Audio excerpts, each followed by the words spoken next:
सास का कायाकल्प। राधा को अपनी सास से बहुत प्यार था। मम्मी जी, आपकी साड़ी कितनी प्यारी लग रही है। काश मैं भी आपके जैसी साड़ी पहन पाती।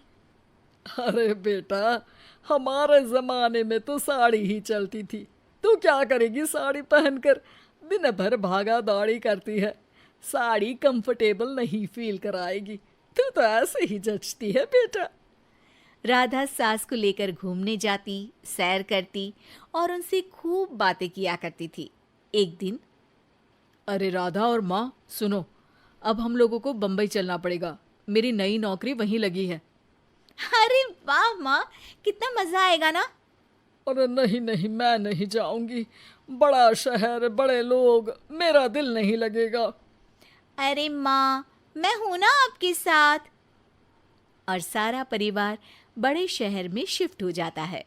एक दिन, राधा, तू भी अब नौकरी में जाने लगी है। मैं तो बोर हो जाती हूँ। सोच रही हूँ आसपास की औरतों से दोस्ती कर लूँ। हाँ हाँ माँ, और क्या, यहाँ की औरतें तो किटी पार्टी और बहुत सी फन लविंग एक्टिविटी करती हैं। तो बेटा, दो चार फन लविंग से मुझे भी मिलवा देना। बहू सास के साथ बाहर निकलती है तो देखती है कि सास की उम्र की जो औरतें टहल रही हैं, उनका पहनावा ओढ़ावा सास से बिल्कुल अलग है। लेकिन फिर भी राधा एक औरत को रोकती है।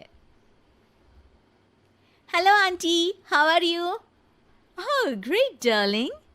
आंटी, हम लोग यहाँ नए शिफ्ट हुए हैं। ये मेरी मम्मी है। क्या ये कल से आप लोगों को ज्वाइन कर सकती हैं? वो औरत सास की तरफ बड़ी ही अजीब नजरों से देखती है, फिर कहती है, अब ठीक है, कल से भेज देना। सास समझ जाती है कि उस औरत को वो ठीक नहीं लगी, लेकिन फिर भी वो कुछ नहीं बोलती। अगले दिन, अरे माँ, अच्छी सी साड़ी पहनकर तैयार होकर जाइए।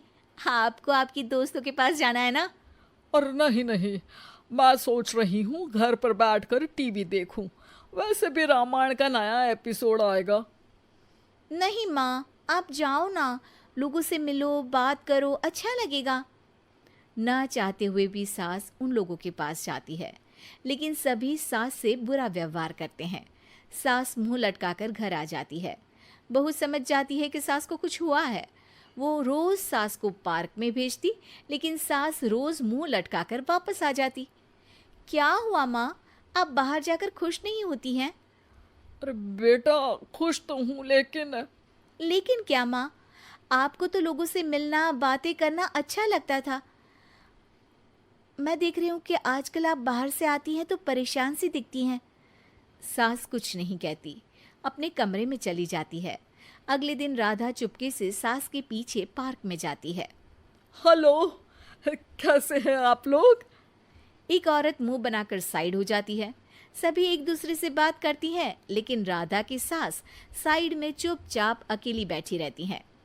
राधा घर आती है और सास के वापस आने का इंतजार करती है। सास मुंह लटकाकर घर आती है। अरे मम्मी जी, तब से इंतजार कर रही हूँ, जल्दी तैयार हो जाइए, मार्केट जाना है। राधा सास को लेकर बाजार जाती है और उन्हें कुछ मॉडर्न कपड़े दिलाती है। अगले दिन सास उन कपड़ों को पहनकर पार्क में जाती है। Oh my God, you are looking gorgeous. Beautiful top, कहाँ से लिया? हे, मेरे घर में कल किटी है, तुम जरूर आना। अजीब औरतें हो तुम लोग। मैं रोज आती थी तब तो तुम लोग सीधे मुंह बात भी नहीं करती थी। आज इन कपड़ों को देखकर तुम मुझे घर बुला रही हो। लेकिन सुनो, अब मुझे तुम लोगों से कोई बात नहीं करनी और ना ही दोस्ती करनी है। अरे तुम तो बुरा मान गई। वैसे दोस्ती नहीं करनी थी तो ये कायाकल्प क्यों किया? ये मेरी बहू ने किया है। मैं यहाँ सिर्फ ये देखने के लिए आई थी कि तुमको मुझसे समस्या है या मेरे कपड़ों से। कपड़े तो बदले जा सकते हैं। अच्छा चलो, जो भी हो, अब हम लोग तुम्हें अपने साथ रखने को तैयार हैं।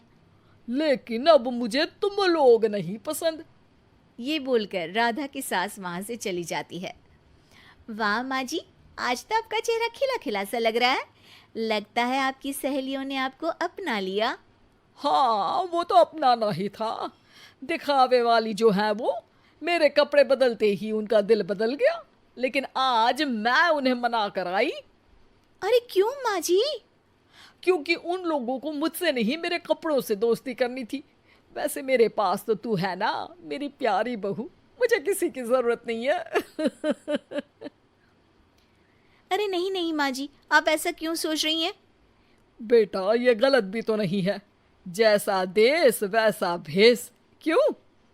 ठीक है ना माँ, अब जब ये हम लोगों का देश है तो क्यों ना हम यहाँ का भेष अपना ले। हाँ हाँ जरूर, मैं तो तैयार हूँ। समय के साथ खुद को बदलने में कोई बुराई नहीं है, लेकिन कहीं नकल के चक्कर में बंदर ना दिखने लगूं। खैर, बहू लग जाती है सास की कायाकल्प